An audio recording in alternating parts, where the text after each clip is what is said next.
भगवान व्यास कहते हैं नारद जी, मेरी बुढ़ापे के साथ मेरे धर्म की रक्षा करने वाला भी होना चाहिए। तो देखो कल मैंने जो चैलेंज किया था, प्रेशर अपनी बात पे, धार्मिक धार्मिक धार्मिक, तो व्यास जी क्या कह रहे हैं, बेटा बुढ़ापे की लाठी भी हो पर धार्मिक होना चाहिए, मेरे धर्म को आगे ले जाने वाला होना चाहिए। अब बोलो, अब बेटा क्या कर रहे हैं, गांव में बाबा की खेती पड़ी है, हवेली पड़ी है, और बेटा तो चले गए पढ़ के बाहर, उस हवेली को और खेती को सबको बेच के आ रहे हैं और लेके गए पैसा, सब खत्म, बाबा का, दादा का, अम्मा का, सारा निशान मिटा दिया जन्मभूमि में। बोलो महाराज, अब बताओ, जहां तुम गढ़े, जहां तुम पैदा हुए, जहां से तुम बड़े हुए, वो ही मिटा दिया ना महाराज। आप कितने भी बड़े हो जाइए पर अपने पूर्वजों के गांव में कभी निशान खत्म नहीं होना चाहिए, अपने बड़े बूढ़ों का, पूर्वजों का वो निशान रहना चाहिए। उससे कुल देवता नाराज हो जाते हैं, पितृ नाराज हो जाते हैं महाराज, और वो करना नहीं है।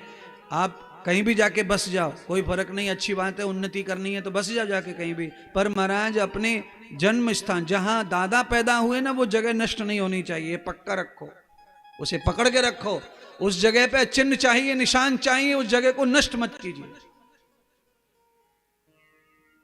वो बहुत जरूरी है, बहुत आवश्यक है महाराज।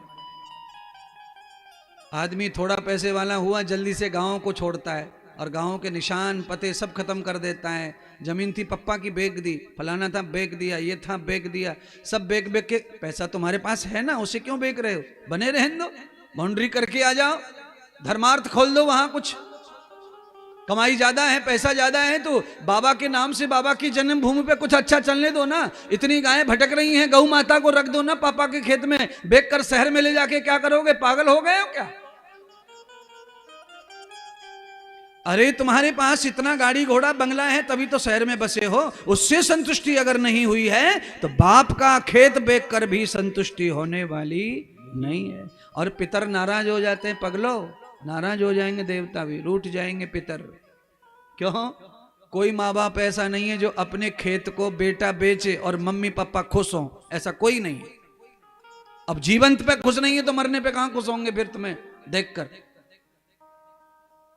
इसीलिए अपने पितरों की जन्म स्थान को स्वर्ग बना करके रखना चाहिए। क्यों? जन्मभूमि को स्वर्ग ही माना है शास्त्रों में। जननी जन्म भूमिश्च, जननी और जन्मभूमि ये दोनों स्वर्ग के समान होती हैं। माँ की गोद में नंगे उघाड़े कैसे भी सो जाओ, माँ सब रखवाली कर लेती है, सारे द्वंद्व खत्म हो जाते हैं बालक के जब माँ की गोद में आता है। इसीलिए सब वैकुंठ का सुख माँ की गोद में है, इसलिए माँ स्वर्ग है। तो माँ की रखवाली करो ना, माँ की स्वर्ग की रखवाली करो, रखवाली करो, रखवाली, माँ की रखवाली करो। तुम्हारी माँ को घर में आने वाली लुगाई बहू आंख निकाल के देख ना जाए, उतनी रखवाली करो, मैं उतना कह रहा हूं। तुम्हारी पत्नी जो तुम्हारे भोग सामग्री बनकर आई है, उसके लिए माँ को देखो, उसकी रखवाली होनी चाहिए। क्यों? तुम्हारी जिंदगी माँ के हाथों की है, ये ध्यान रखना।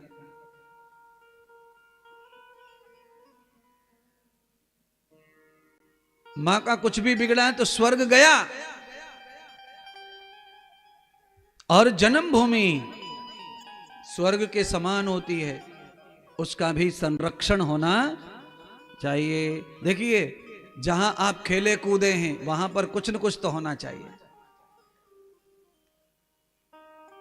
चिन्ह होना चाहिए। आपका कच्चा घर होगा, तोड़ दो, पक्का बना दो, वहां छोटा ही बना दो, एक ही कमरा बना दो, व्यायामशाला बना दो, गांव के लड़के खेलते रहेंगे, क्रीड़ा स्थल बना दो, कोई चोरी नहीं करेगा, जमीन की बाउंड्री लगा दो और खेल का मैदान बना दो, पूरा गांव खेलेगा, बड़े बच्चे खेलेंगे, बूढ़े खेलेंगे, और सब चले जाएंगे खेल खेल के दुनिया में इधर उधर, और जमीन वहीं रहेगी तुम्हारी, कोई नहीं घेरता उसको।